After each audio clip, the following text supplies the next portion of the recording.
Let's see if anyone's on. Hi everybody, it's Andrea. Welcome to my video, welcome to my channel. I'm Andrea and I love to help ladies in menopause and perimenopause to find solutions to their symptoms so they can go on to create healthy lives. In my video today I want to talk to you about, do calories matter in menopause? And this is something that I asked about quite a lot, and I speak to women about all the time, and especially when they tell me that they're struggling to lose weight, and which is very, very common in menopause when your hormones start shifting, especially the perimenopause, before menopause, your hormones are starting to shift. And when this happens, in the second stage of perimenopause, this is when it can become a lot more troublesome, because in the first stage of perimenopause, before the age of 45, this is when your estrogen levels can still be high. You're probably not experiencing a lot of problems around this time, the early stages, but you might be experiencing a lot of symptoms as your hormones are going up and down and up and down. This can be quite a bit frustrating. And the second part of perimenopause is when your hormones are declining even more, because and then your period will start skipping. And this is when you can start being more sensitive to sugar and more sensitive to stress, because you're losing your estrogen levels, they're going lower. And estrogen is important for women and men as well, but it's your luscious hair, it's your skin, your mood, your heart health, vagina, moist vagina, your metabolism. You know, estrogen is really important during your fertile years, and it goes lower in menopause, but you don't lose it altogether. You know, you still produce hormones by your adrenal glands and by your fat cells in menopause.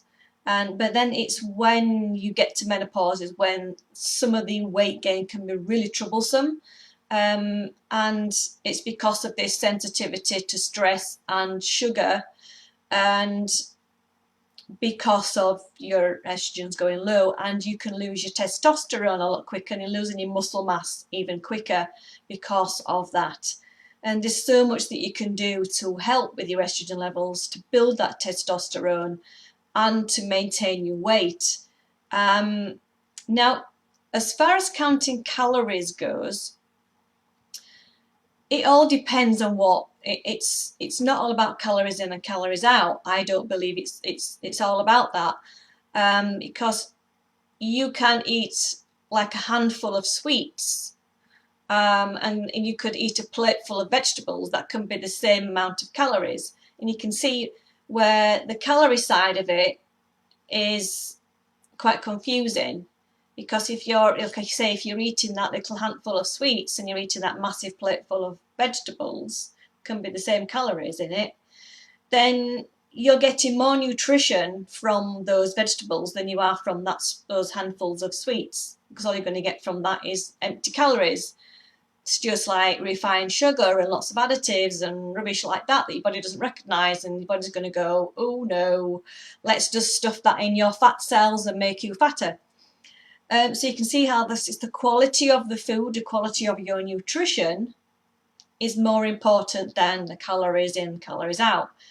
Unless you're somebody who wants to be a bodybuilder, or you wanting to train for an event, like a marathon or something like that, then it can be quite important that you're getting a lot more calories in, and you're getting more carbohydrates, because you want to build your muscle, you want to train, you want to make sure that you build up your endurance levels.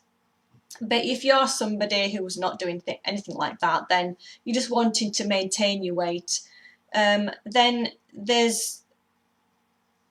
I wouldn't suggest that you count your calories. It's not going to be successful, because you might have some problems that you're not addressing. And it's not just about that. It's not just about, I'm going to follow the same diet as my friend does, I'm going to take these supplements.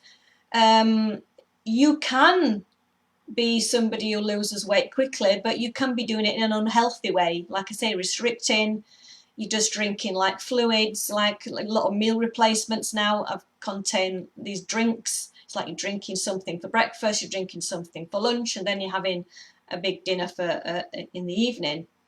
Now you can be doing lots of different diets, and it's not your fault if you've been following a diet. You know, I speak to quite a lot of women who's followed a lot of diets during their lifetime.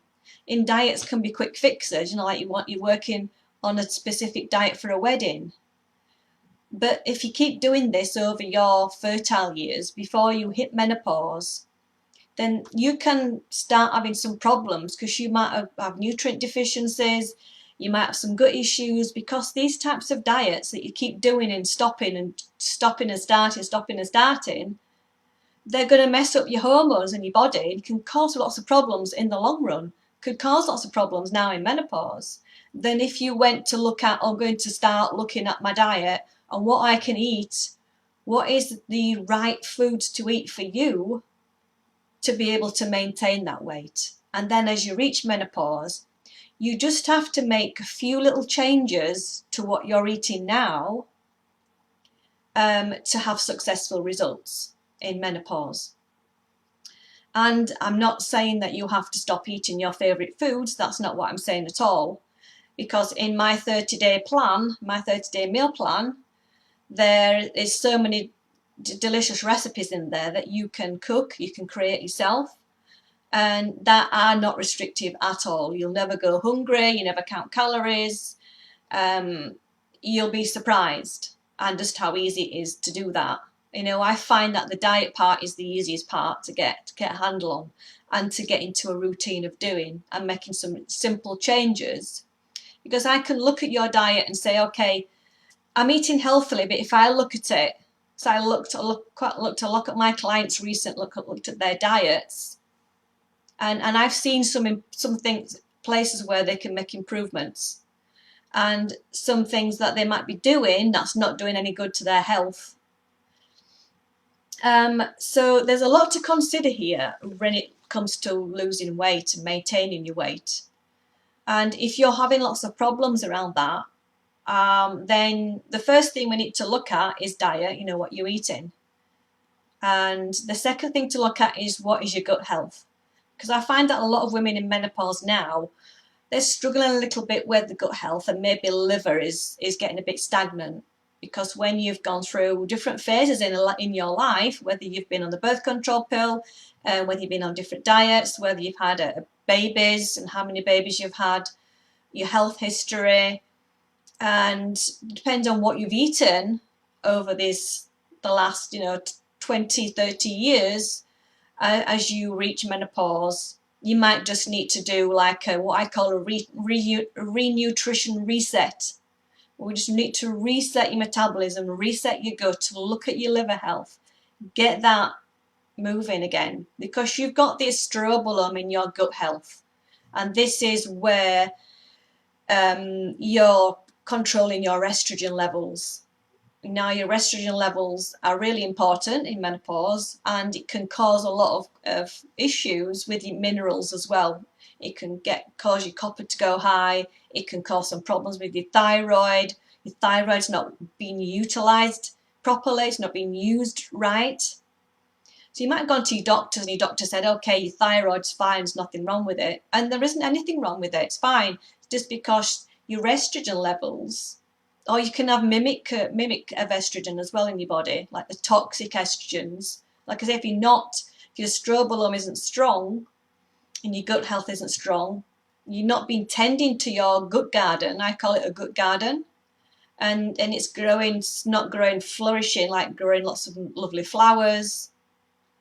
Then you could have some problems with your estrobolome and the way you process estrogen. And then your cortisol levels, you have to have a look at that. Your stress levels play a massive part in trouble losing weight. And I think a lot of us at the moment, we're under a lot of stress because of what's going on in the world, with the different, what we're being told to do, and the restrictions that we've got around our lives. And it can really, really be quite a stressful time right now. And so it's important that you look at that and try and work on how you can reduce those stress levels. And then, like I said, it's the toxins, it's how you're living your life, how much sleep are you getting, looking at your thyroid, your adrenal gland health, because this HPA axis, you know, you've got your brain talking to your adrenal glands and your thyroid and everything in your body. And if that communication's not working properly, it's gotten a bit sluggish, or, you know, your adrenal glands are just a bit stressed out, then it's not going to be making your hormones properly. You're going to be losing your minerals, because your minerals are your spark plugs of switching everything on in your body to make it work properly. Then that can cause problems with weight gain as well. So there's a lot to consider here, and this is what I help you with in my 30-day class. And my special offer is finishing on the 1st of August. So if you haven't joined my class, then I really strongly suggest that you do that at this special price. I've done a special price because of COVID, because my expertise, it goes back 10 years. You know, I'm a hormone expert. I've been working with specialists in America. You know, I've trained on nutrition, on diets for the last 10 years. So I know what I'm talking about. I can get you results. You know, I've got results from clients that I've been working with recently. But yeah, my special offer is finishing on the 1st of August, and my price will be double that going forward, because my help works. You know, I hold my hand up and say, look, you know, what I'm talking about will get you results. You know, and what I've been charging is just nothing for the results that I can get you, and my, you know, my support and help that you get from me is second to none. So if you want to join my waitlist now, then I'm going to put the link below where you can join my waitlist, and then I will open up. You can still join if you want to in July. I will send you a link to join as soon as you're on the waitlist, because you'll get lots of information on the waitlist as well. But yeah, just to let you know that my prices are going to go up on the 1st of August, and then you can book continued support after the 30 days. You can carry on working with me for the next couple of months, because I find that a lot of women need more support over like a 3-month period, because you can take a 3 months for your hormones to reset. So then you've got a choice then of working with me for another 2 months after that 30 days to see how you're getting on. And if you want to jump on a call with me to have a chat about your symptoms and see how I can help you in those 30 days in my class, then I'm happy to jump on a call with you. Please send me a private message and let me know and get in touch with me. So I hope you found this video helpful. Please let me know that you've watched it. Put replay in the comments. Say hello. If you're on YouTube, please subscribe and click the bell so you're notified when I put more videos on. I'm sending lots of love. Take care now, and see you later. Bye.